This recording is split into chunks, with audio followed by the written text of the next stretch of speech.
Let's talk a little Ohio State recruiting. I got Jeremy Birmingham, Letterman Rowe. You may also know him from the Austin and Berm Show, 97.1 The Fan, and on YouTube. Jeremy, great to have you on. I want to talk a little bit about this QB situation and how Ohio State's two current commits are going to factor in, because we know you got Lincoln Kienholz, Julian Sayin battling it out at the top. You got Tavian St. Clair from last year waiting for his opportunity. And then you got two commits for 26 and 27. What's Ohio State's strategy here with so many quality young arms?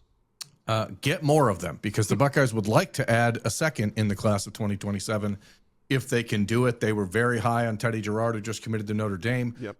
And honestly, they're looking at it from the perspective that in this era of college football, there are no guarantees. So if you are Ohio State right now and you're looking at your current roster, you think you've got a quarterback competition here between Julian Sayin and Lincoln Kienholz, and there's no guarantee that the loser of that battle is on the roster next year. So now all of a sudden you change your entire dynamic. You go from having Lincoln Kienholz and Julian Sayin and Tavian St. Clair to having the winner in Tavian St. Clair and then Luke Fahey. And then the year after that, whether it's Julian Sayin or Lincoln Kienholz who wins the job in 2025, and then subsequently, likely in 2026, you only have Tavian St. Clair and Philip Fahey. So then you need to add to that. So it's really about stockpiling the position. It hasn't changed fundamentally from what Ryan Day's always wanted to do.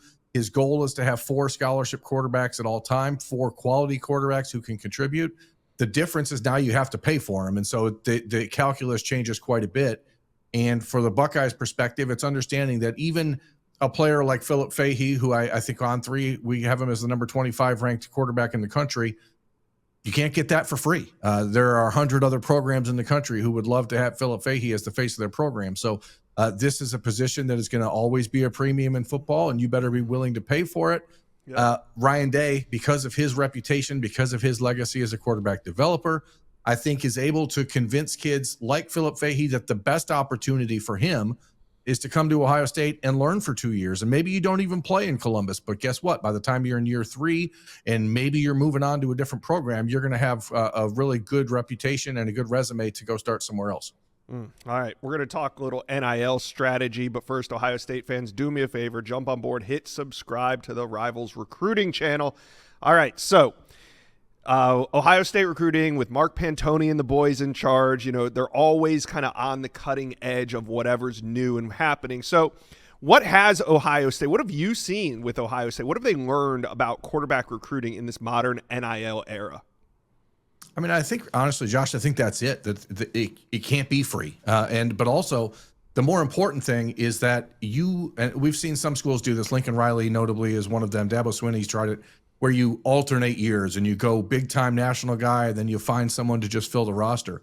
Because of transfers, because of free roster movement, because of NIL, I don't think anybody in the position of a school like Ohio State wants to subscribe to that theory, because there's no guarantee that even a developmental guy is going to be there for 2 years if he doesn't play. So the Buckeyes' philosophy has always been find the best quarterback for your program and go get him. So now that question is, how do you pay for it? And certainly, as I said earlier, that is the question. Ohio State is not beholden to national quarterback rankings and that kind of stuff. I mean, if we go back to the class of 2023, that was the year with Arch Manning and Nico Iamaleava, and the Buckeyes had a commitment early in the process from Brock Glenn, who was now at Florida State, but they kept looking, and then they found Lincoln Kienholz, who was committed to Washington, and made a move there. But this goes all the way back even to 2020, when Ohio State had Jack Miller, who was early on in his recruiting process, a very highly ranked kid out of Scottsdale, Arizona.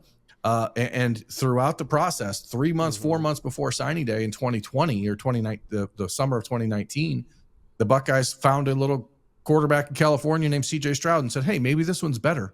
And so it's a constant evaluation. It's a constant refreshing of the big board, so to speak. Yeah. Because the reality is, because of how early these kids are being evaluated, because of how early they're being recruited, a lot of these kids are being recruited and committing before they've even played a season of varsity football. So the way you look at them and the way that you evaluate them is necessarily and naturally going to change over their high school careers.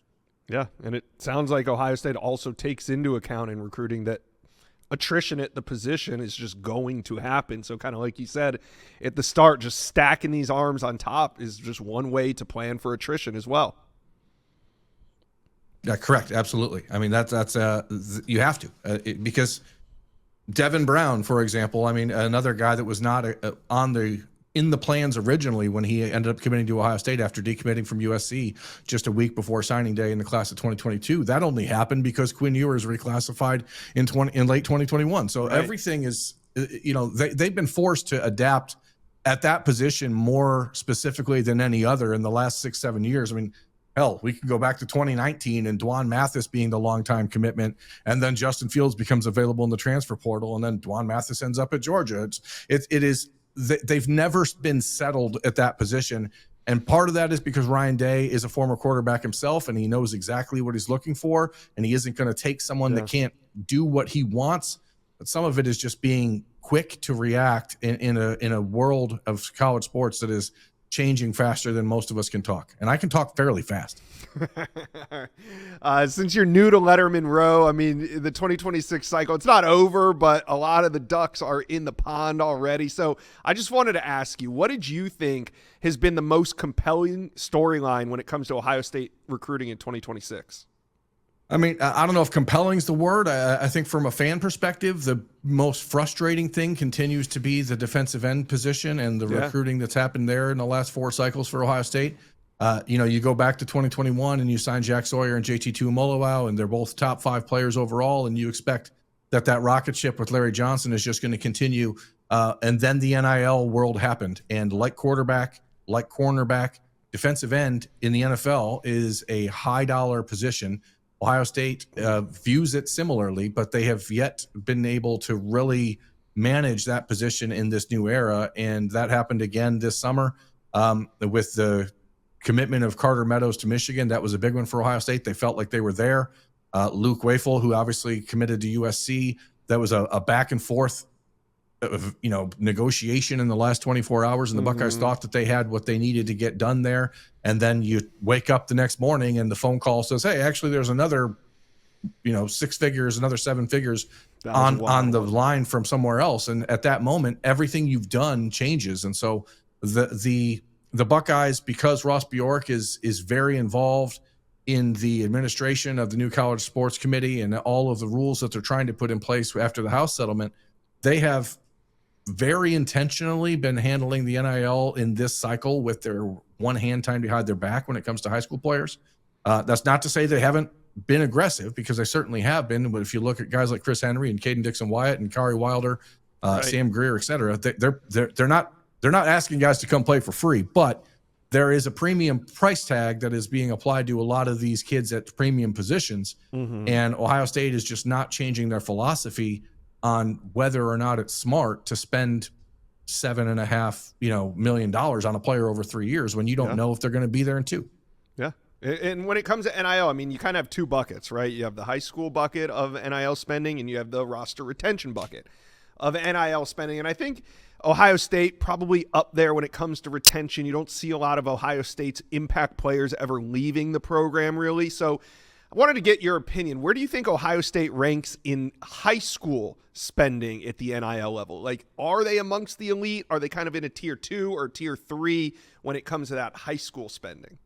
I mean, they certainly have been in the top tier over the last couple of years when we were playing in the wild, wild west of the collectives. And that was that's all that there was. But now in this era, in 2026, I would say they're probably in the middle tier. Again, guys like Kari Wilder and Sam Greer and Chris Henry Jr. and Blaine Bradford are not coming to Ohio State for free. Right. The Buckeyes were aggressive. They made moves early to make sure that those guys were locked up, because those are the players they've really, really prioritized in this class. But the bottom line is, at Ohio State, if you're not going to be able to contribute in year 1, which is a tall task for any freshman, I mean, there's very few guys that have done it throughout history.